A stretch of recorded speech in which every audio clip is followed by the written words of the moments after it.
Hebreus capítulo de número 11. Nós vamos fazer uma leitura do versículo 23 ao 28. E o nosso texto vai dizer assim: pela fé, Moisés, apenas nascido, foi ocultado por seus pais durante 3 meses, porque viram que a criança era formosa. Também não ficaram amedrontados pelo decreto do rei. Pela fé, Moisés, quando já homem feito, recusou ser chamado filho da filha de Faraó, preferindo ser maltratado junto com o povo de Deus, a usufruir prazeres transitórios do pecado. Porquanto considerou o opróbrio de Cristo por maiores riqueza do que os tesouros do Egito, porque contemplava o galardão. Pela fé, ele abandonou o Egito, não ficando amedrontado com a cólera do rei. Antes, permaneceu firme, como quem vê aquele que é invisível. Pela fé, celebrou a Páscoa e o derramamento do sangue, para que o exterminador não tocasse nos primogênitos dos israelitas. Vamos orar. Deus amado, mais uma vez, estamos aqui na sua presença, Senhor, para glorificar o seu nome santo e poderoso e para agradecer por todas as coisas, todos os benefícios que o Senhor já nos tem feito, Senhor. Nós agradecemos pelo grande bem que o Senhor tem causado nos nossos dias, nos provando com várias situações que ocorrem nos nossos dias, tanto de âmbito religioso quanto político e secular. Nós esperamos que o Senhor nos fortaleça para que cresçamos com essas dificuldades, com esses obstáculos que têm se colocado diante de nós, e pedimos que o Senhor, pelo grande poder de sua palavra, aumente a nossa fé nela mesmo, na sua palavra santa e bendita. Ajuda-nos, Senhor, para que possamos dar um bom testemunho de Ti, da Tua palavra e do Seu poder sobre aqueles que nos rodeiam. Perdoa também os nossos pecados, Senhor, no nome do Seu Filho amado Jesus Cristo. Amém. Capítulo 11 da carta aos Hebreus é um capítulo fenomenal. É algo que vai falar de homens do passado, dos heróis da fé, de homens que se destacaram pelos seus grandes feitos, mas isso não quer dizer que o mérito estava neles. O mérito é todo do Senhor. Eles agiram de maneira espetacular, mas porque foram capacitados por Deus, porque eles receberam o poder de testemunhar, receberam a capacidade de serem diferenciados em meio a um mundo de maldade, um mundo de paganismo, um mundo de falsa religião, porque as falsas religiões não surgiram agora, elas já são dos primórdios da antiguidade. E homens que são levantados por Deus, não importando o tempo, eles não temem aos reis, aos malfeitores, a falsos profetas, a falsos deuses, mas tendo recebido a condição, eles enfrentam pela fé e por ela são vencedores. Hoje nós vamos falar um pouco da situação da família, não tão somente de Moisés, mas começando pelos seus pais. Em uma época, em um período em que não havia a menor chance de sobrevivência para os meninos hebreus, os pais de Moisés resolveram escondê-lo. Porque eles viram algo diferente naquela criança. Eles não tinham certeza exatamente do que ia acontecer, mas por fé. Perceba que o texto vai começar a falar de Moisés no que está relacionado à fé, no capítulo 11. Nesse verso 23, o autor aos Hebreus vai dizer que, pela fé, Moisés, apenas nascido, foi ocultado por seus pais durante 3 meses. Olha, a criança nasceu e os pais disseram: vamos escondê-lo, porque os egípcios não podem saber. Porque havia um decreto do rei de que todo judeu que nascesse homem fosse assassinado.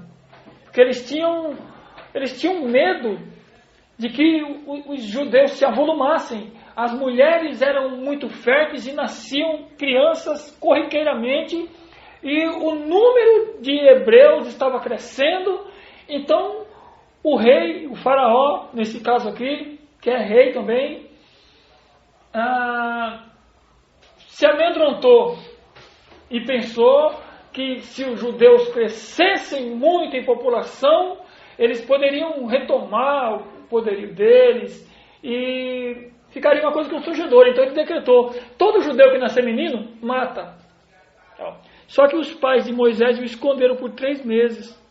Porque o texto vai dizer: porque viram que a criança era formosa. Criança formosa era um diferencial. Tá? Ela não era como uma criança comum.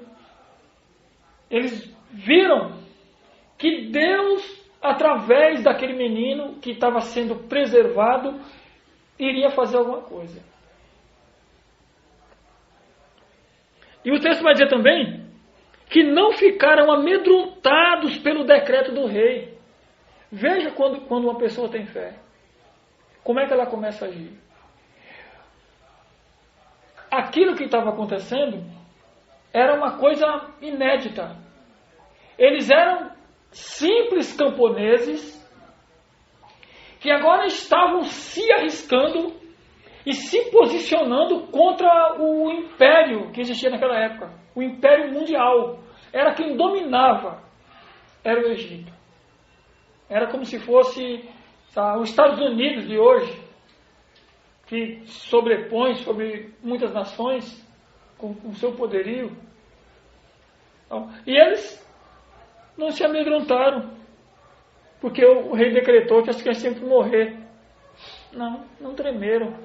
Então quem age por fé não teme. O apóstolo João diz na sua carta de 5 capítulos que aquele que ama lança fora todo medo e age por fé e amor de verdade. E isso estava acontecendo com a família de Moisés, que mesmo que não aparentasse existir esperança nenhuma, mas eles acreditavam numa promessa. Eles tinham uma promessa e eles guardaram essa promessa, porque foi dito a Abraão que a sua posteridade se tornaria maior do que as estrelas do céu em número. E Joquebede e Arão creram nisso, acreditaram nisso. E quando nasce Moisés, o que já é um projeto de Deus, eles compreendem e veem a formosura do menino e o escondem para que ele não seja morto. E quando o texto vai seguindo, ele, se nós dermos uma olhada no começo do livro de Êxodo, você vai ver que ela colocou ele num cesto de junco e colocou na beira do rio para que ele fosse seguindo, mas ela sabia que a filha de Faraó estava se banhando naquele rio. E mandou com que a sua irmã Miriam fosse correndo de lado e vendo. Daqui um pouco, ela enxerga o menino e pega o menino. E aí a irmã dele se apresenta e diz: olha, a minha mãe pode amamentar esse garoto aí. Que era exatamente a mãe dele. E assim acontece. A mãe de Moisés é quem o amamenta. E ele vai para o palácio. E vai ser criado, e ele vai ser treinado para ser um faraó. Os textos de Êxodo vão dizer que ele estudou nas grandes faculdades do Egito. Se tornou um cientista, aprendeu todas as ciências do Egito. Se tornou uma pessoa apta para ocupar futuramente o trono, o lugar de Faraó. Mas aí quando nós chegamos no versículo 24, ele está mais ou menos com 40 anos de idade aqui, e o texto vai dizer que pela fé, Moisés, quando já homem feito, recusou ser chamado filho da filha de Faraó. Olha que coisa incrível, isso aqui também é inédito. Porque era como se um jovem hoje, de 30 anos, descobrisse: não, eu não quero ser filho do Barack Obama, não me interessa isso. Eu quero viver com a ralé. Quero ficar com o meu povo. Difícil acontecer isso aí. Mas o que aconteceu aqui? O que aconteceu era que a mãe dele era zelosa. Olha o que vale uma mãe e um pai zeloso. Eles tinham ensinado, mesmo fora do seu local de origem, a lei de Deus. Moisés tinha aprendido quando criança. E ela foi alimentando ele, e ele foi crescendo, e ela foi inculcando nele a lei de Deus, e ele foi aprendendo, e quando ele chega nessa maioridade, com 40 anos de idade, ele recusa ser chamado de filho da filha de Faraó. Ele não aceita essa posição. Isso é um fenômeno. É um fenômeno. É alguém que diz assim: eu não quero ser filho do homem que domina a grande potência. Eu não quero estar no trono onde é de imperador que domina, que manda em tudo. Não me interessa isso. Parece loucura. Mas a visão de Moisés aqui já estava alongada, já estava bem adiante. Ele já não via como as demais pessoas viam. Assim como seus pais não enxergavam as coisas da mesma perspectiva de pessoas comuns e pessoas normais. Da mesma sorte, os cristãos verdadeiros, os eleitos, pessoas que nasceram de novo, em meio ao caos que está acontecendo, eles conseguem, pela fé, ter esperança em Deus, nas grandes promessas que a Bíblia já nos declarou. Em meio ao caos, em meio à escravidão, a mãe e o pai dele tiveram esperança de que se ele fosse preservado, Deus o usaria no futuro. E ele aprendeu, e quando chega na maioridade, ele decide e recusa não ser chamado de filho da filha de Faraó. Era como negar o trono. Era como dizer: não aceito. Por quê? Olha a preferência. No 25. Preferindo ser maltratado junto com o povo de Deus, a usufruir prazeres transitórios do pecado. Olha, ele entende, ele compreende que é melhor, ele preferiu ser maltratado junto com o povo de Deus. Quem está junto com o povo de Deus, não importa o que aconteça. Você está com o povo de Deus. Outra coisa que ele compreende, que usufruir esses prazeres transitórios do pecado não vai levar a nada. Ele sabia que todo esse colorido que é mostrado pelo diabo, pela cultura, pela mídia, por vários meios de comunicação, terá um fim. Isso vai acabar. É transitório. É passageiro. Não é permanente. Não vai ficar eternamente. Ele já tinha um conceito de eternidade. Veja que na nossa sociedade, em meio aos cristãos, eles estão lutando para criar os seus impérios aqui. Igrejas evangélicas estão lutando para construir os seus impérios, porque almejam ficar na terra como ela está. E pensam em dinheiro, em fama, em poder, riqueza. Moisés tinha uma visão adiantada disso aí. Muito mais adiantada. Não tinha nenhum projeto de ficar como herdeiro de Faraó. Não era o seu objetivo. Pelo contrário, era preferir ser maltratado junto com o povo de Deus. Na mente dele, já causado por Deus, valia muito mais a pena. Porque a recompensa seria superior, seria maior. Era bem melhor sofrer, estando envolto aos cuidados de Deus, do que ter toda a pompa, toda a riqueza, tudo o que esse reinado aqui poderia oferecer, mas ser transitório, ser passageiro, não valeria a pena. E ele conseguia enxergar essas coisas. Ele conseguia ver muito mais adiantado. Olha, quando você começa o capítulo, aí você vê a definição do que é fé. No versículo 1 do capítulo 11, o texto vai dizer: ora, a fé é a certeza das coisas que se esperam e a convicção de fatos que se não vê. Olha, a convicção da coisa que se espera.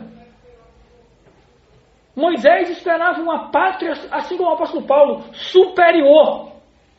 Ele esperava algo maior. Ele entendia que dominar uma nação, dominar o mundo, dominar pessoas, ter dinheiro, riqueza, pompa, poder, era inferior a ter uma eternidade com Deus, a ter uma esperança gloriosa da verdade. Eu não estou falando dessa forma, dizendo que não interessa trabalhar, que você não tem que criar um futuro para você aqui. Não quer dizer isso. O que eu quero colocar é que você não deve focar o seu objetivo maior nas coisas dessa terra, porque não vão valer a pena. Elas são transitórias, elas são passageiras, elas vão se acabar, e em muitos dos casos elas só vão trazer sofrimento, só vão trazer dores, só vão trazer prejuízo. São prazeres transitórios do pecado. As pessoas que lidam com dinheiro, fama e poder sabem disso, que são coisas, essas coisas, elas são como uma âncora que vai te puxando para baixo. Além de te segurar, elas te puxam. Era como se tem pessoas que fica preso com uma mão lá no alto e outra coisa lá embaixo. Ela quer abraçar tudo, mas não dá. Não tem como. Não teria como Moisés preferir ser maltratado com o povo de Deus e ao mesmo tempo usufruir dos prazeres transitórios, das coisas. Ele tinha que resolver isso. E ele entendeu que era melhor sofrer por enquanto. Sofrer nesse momento. Do que ter prazeres. Por alguns anos. E depois, a decepção total. E isso tem acontecido com muitas pessoas. Muitas pessoas iludidas pelos prazeres desse mundo. Têm se entregado a eles, têm se vendido à luxúria, aos prazeres que futuramente condenarão acertadamente, mas a pessoa fica com a mente embotada, focada naquilo que se pode tocar, naquilo que se pode ver, naquilo que gera prazer, e não se apercebe do mundo espiritual, das coisas vindouras, e não se dá conta de que a realidade não é somente isso que nós estamos presenciando e vendo com os nossos olhos. A realidade vai muito além disso aí. E era isso que a mãe, o pai e Moisés conseguiam ver. Era isso que eles conseguiam enxergar. Porque a fé causava isso. O apóstolo Paulo vai dizer que a fé vem pelo ouvir. E o ouvir a palavra de Deus.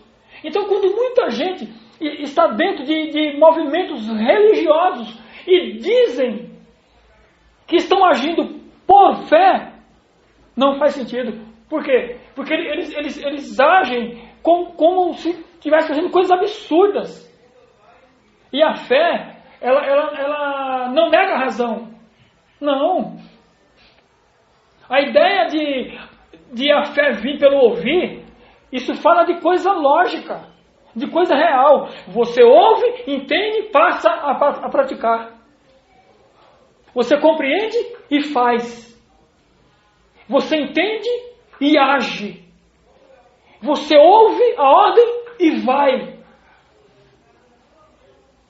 Você se entrega para o Senhor pela sua palavra e obedece. Assim as coisas começam a acontecer. E ele entendia essas coisas, em detrimento daquelas riquezas que não cegavam o seu coração, que não iludiam, que não o prendiam, que não o arrastavam para baixo como uma âncora, que condena um navio a ficar preso na superfície. Não. Ele tinha uma visão totalmente diferenciada, completamente diferente da visão das pessoas do momento. Assim deveria ser o pensamento cristão. Quando as pessoas pensam em enriquecer, quando elas pensam em ser um destaque, quando elas pensam em estar em ênfase sobre todas as coisas, a igreja não deveria ser assim. A igreja deveria servir. A igreja deveria ser peregrina sobre a terra. E não fincar suas estacas. E juntar bens. E visualizar só o que está diante dos nossos olhos físicos. Isso é um engano completo, total. Essa cegueira tem feito com que muitas pessoas se percam. Muitos têm se deixado levar. Nós vemos alguns casos na história. Eu não vou trabalhar muitos deles por conta do nosso tempo, mas o rei Acabe foi uma dessas pessoas. Que ele era um rei, comandava todo Israel, estava no seu palácio, mas do lado do seu palácio tinha uma vinha, como se fosse um pequeno sítio, de um homem chamado Nabote. E ele viu aquela vinha e não se contentou com o seu palácio, e invejou, e quis ter aquela vinha. E ele foi lá para conversar, para comprar, e Nabote disse: eu não vendo porque isso aqui é herança de família. Eu não posso me desfazer disso. Aí, como ele não tinha uma estrutura moral equilibrada, ele voltou triste para casa. E sua esposa Isabel perguntou assim: mas o que aconteceu com você? Por que ele descaiu o seu semblante? Sabe que eu contou a história? queria comprar a vinha de Nabote, mas ele se recusou, dizendo que era coisa de família, e acabou não me vendendo, ou seja, eu não tenho a vinha. Ela falou, então tranquilize seu coração, que isso aí eu resolvo rápido. Aí foi na cidade, levantou o povo contra Nabote, mentiu contra ele, levantou um falso testemunho, e as pessoas mataram. E ele ficou com a vinha, por ganância. Mas apareceu um profeta lá e disse, olha, no mesmo lugar em que o sangue de Nabote foi derramado, os cães vão lamber o seu e da sua mulher, Jezabel. E não demorou muito, isso aconteceu. Por causa de ganância, por conta do poder. Isso é uma dificuldade que tem tomado muita gente. Porque as pessoas, a sua visão não está focada no futuro certo, mas só nas coisas dessa vida, só nas coisas dessa terra. Veja comigo o que diz o apóstolo Paulo na carta de Filipenses, capítulo 3,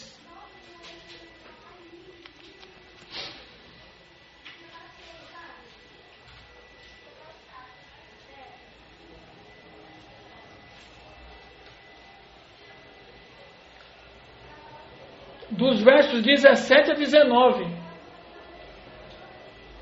O texto vai dizer assim, irmãos, sede imitadores meus e observai os que andam segundo o modelo que tendes em nós, pois muitos andam entre nós, dos quais repetidas vezes eu vos dizia e agora vos digo, até chorando, que são inimigos da cruz de Cristo. O destino deles é a perdição. O Deus deles é o ventre. E a glória deles está na sua infâmia, visto que só se preocupam com as coisas terrenas. Olha o que acontece com quem tem só os seus olhos focados no que é terreno. Quando a pessoa está presa somente às coisas dessa terra, ela se põe como cristã, mas ela aceita outras propostas. Ela tem uma capa cristã, ela se veste como uma cristão, mas ela cede a outras coisas que não têm a ver com o mundo real da espiritualidade, que é isso que nos aproxima de Deus. É não estar preso às coisas desse mundo, é abrir mão dessas coisas pequenas, passageiras, para termos coisas maiores e infindáveis. Mas é difícil, né? Porque você não está vendo. Você não vê lá adiante. Com os olhos comuns, com os olhos normais, você não consegue ver. Mas o autor aos Hebreus diz que a fé é a certeza das coisas que se esperam e a convicção dos fatos que se não veem. Certeza e convicção. Duas coisas importantes que se precisa ter, e só a fé pode gerar isso no nosso coração. E só uma fé que vem fundamentada na palavra de Deus é que pode gerar isso. Ela não vem de outra forma. Não é como um passe de mágica, por magia, agora eu passei a crer. Não. Não é por aí. Tem que trabalhar para isso. Tem que começar a compreender a palavra de Deus e saber que ela é verdadeira, saber que ela é eficaz, saber que ela é irrefutável imutável e soberana. E passar a crer de verdade nela. Porque está compreendendo que era exatamente o que Moisés estava vendo. Era como se ele fosse tirado como um louco. Naquela época, já pensou? Alguém dizia, mas como?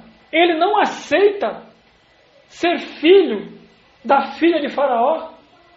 Quando aos olhos humanos não tinha futuro nenhum longe do Egito?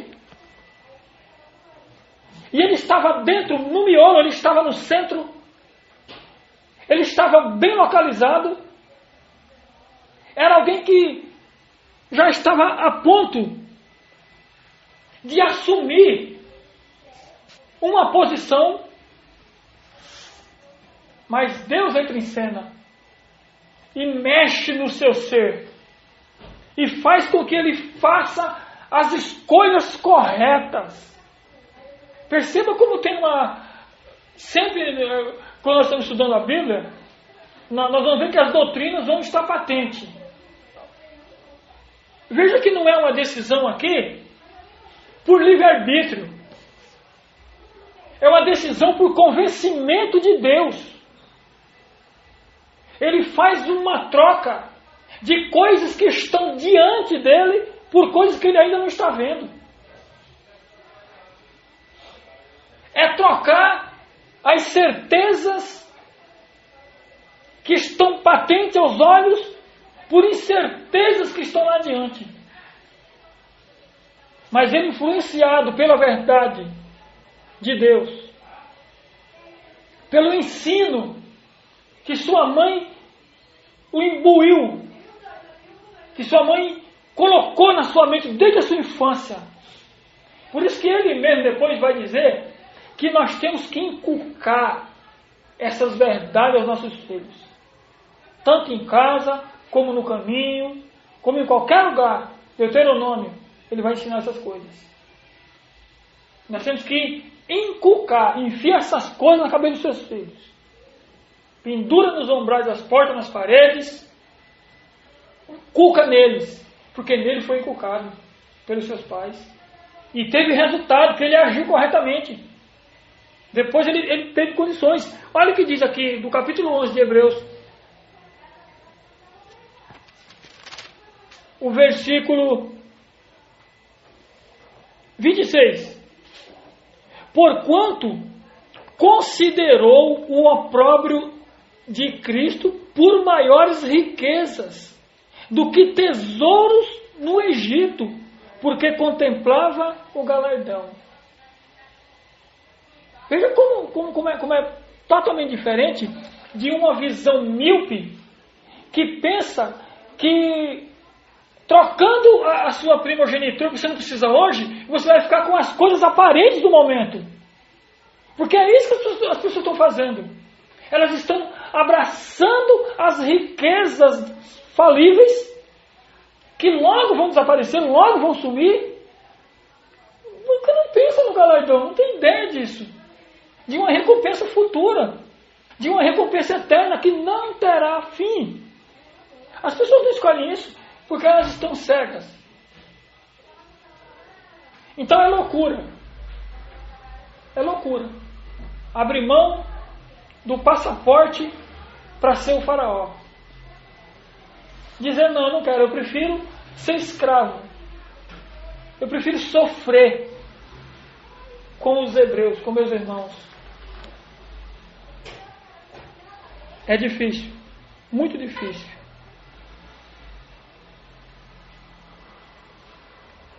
A igreja cristã verdadeira deveria absorver as verdades dessas passagens que são tão claras, tão óbvias, de que nós não devemos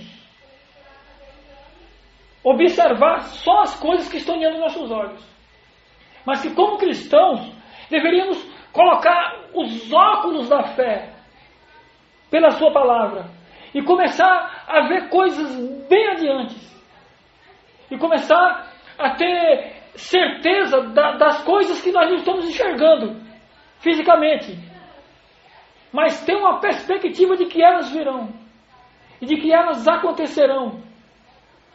Olha quando o apóstolo Paulo está ensinando aos Colossenses,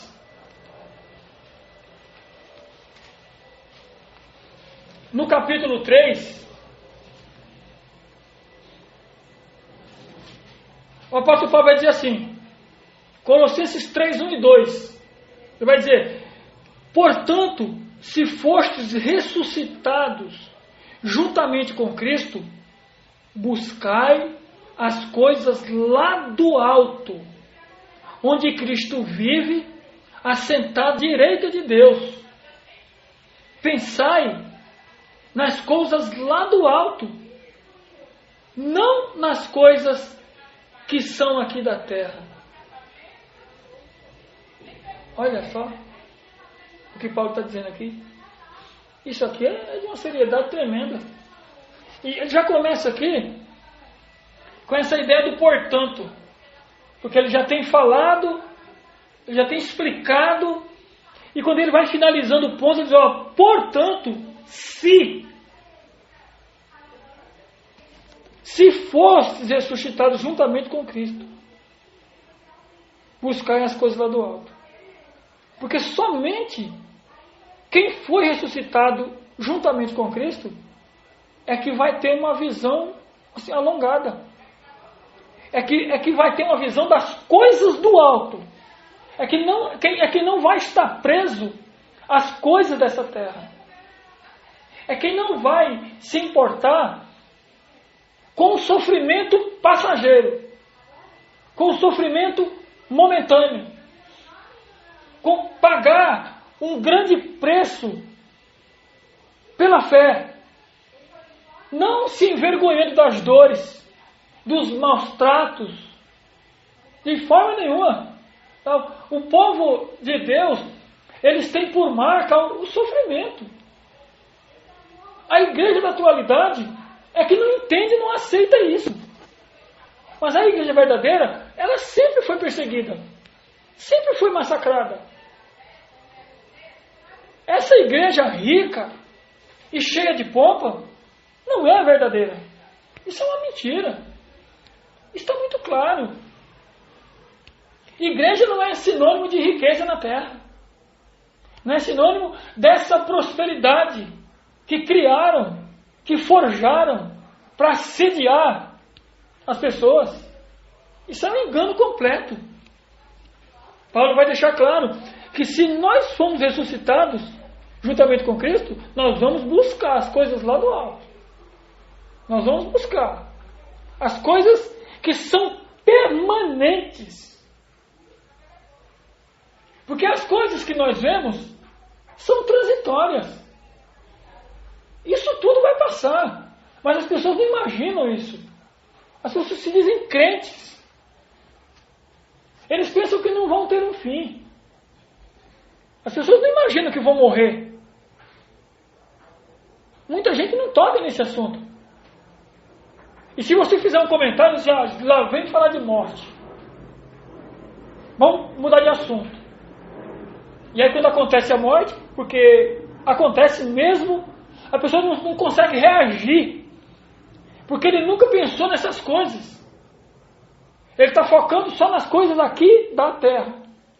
Nas coisas físicas. Nas coisas momentâneas. Isso é um problema. Como nós deveríamos ter uma mentalidade como a de Moisés? De abrir mão de riqueza. Abrir mão de posição social. Abrir mão de nome. Porque depois que ele toma essa decisão, então ele começa a mudar de partido. Ele vai encontrar um egípcio maltratando um hebreu e vai agir meio por ímpeto, meio por impulso, e vai matar aquele egípcio. Não era para ele fazer isso, não era assim, exatamente assim. Mas ele ainda está meio cru na sua fé. Mas uma pessoa que ainda não tem todo o conhecimento, que ainda está crua, isso não quer dizer que ela não é de Deus. Isso não quer dizer que ela, se errar aqui, é porque ela não tem nada a ver com Deus. Não. Ele errou aqui, mas por falta de experiência. Depois ele passou uns dias, ele viu uma confusão agora de 2 judeus. Aí ele foi separar, olha, vocês são irmãos e não podem ficar assim. Aí ele disse assim, mas quem colocou você como juiz nosso? Pensa que nós não vimos? Você matou o egípcio? Vai nos matar também? E aí ele imaginou assim, Faraó vai saber. E vai me perseguir. E aí, fugiu. Mas aí já era um projeto de Deus.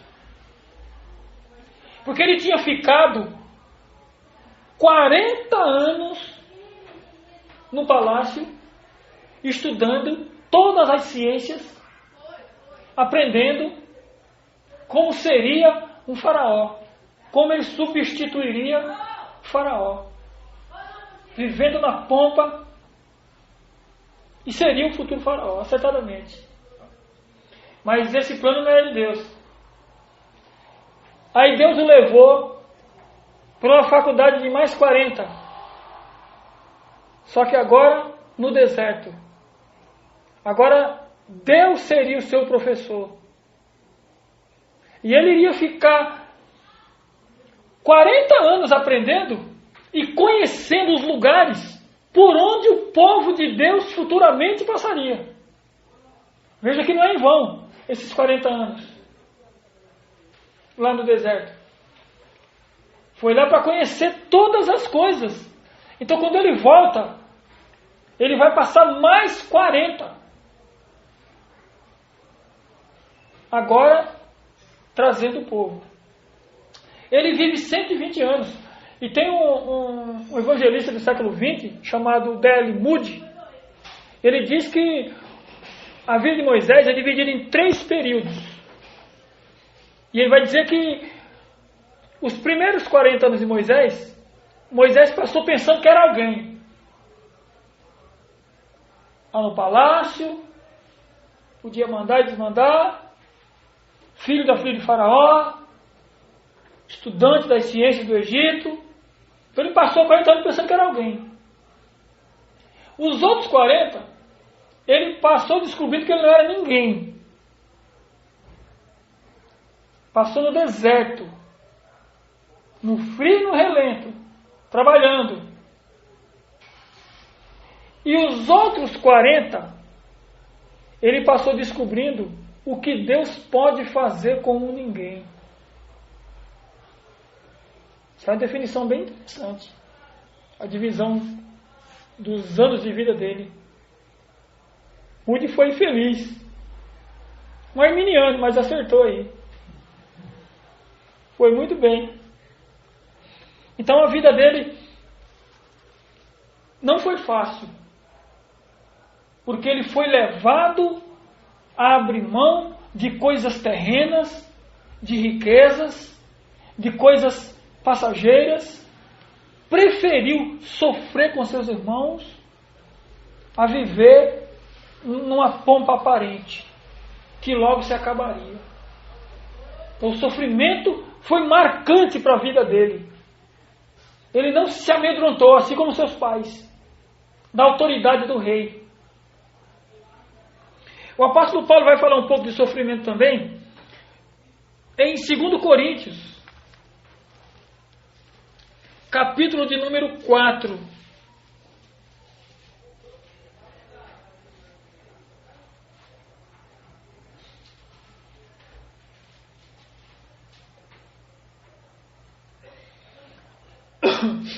Eu quero ler com vocês aqui, do versículo 16 ao 18. E Paulo vai dizer assim: por isso, não desanimamos.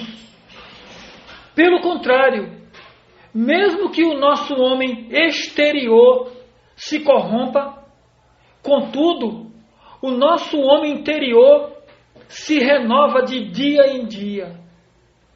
Porque a nossa leve e momentânea tribulação produz para nós eterno peso de glória, acima de toda comparação, não atentando nós nas coisas que se veem, mas nas que se não veem, porque as que se veem são temporais, e as que se não veem são eternas.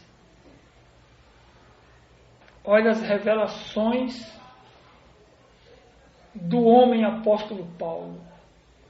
E ele diz isso porque ele é um homem de dores. Ele é um homem que sofreu muito. Mas ele não tinha medo do sofrimento, porque ele tinha a mesma visão de Moisés. Ele conhecia também o que era temporal e o que era eterno. Ele sabia bem dessas coisas.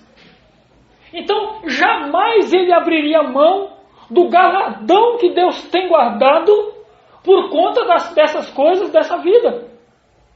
E ele não tremeria. Olha como ele fala aqui, a partir do versículo 7.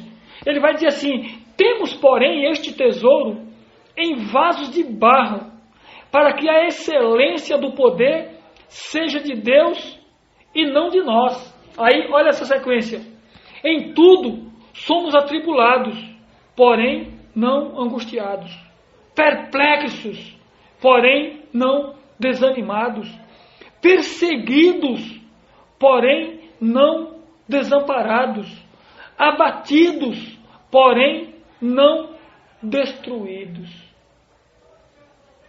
Olha, a capacidade que o apóstolo Paulo tinha de sobreviver em meio a dores e perseguição e sofrimento, e não abrir a mão de seguir as pegadas de Jesus, de, assim como Moisés sentiu o opróbrio, aquelas coisas que viriam contra ele.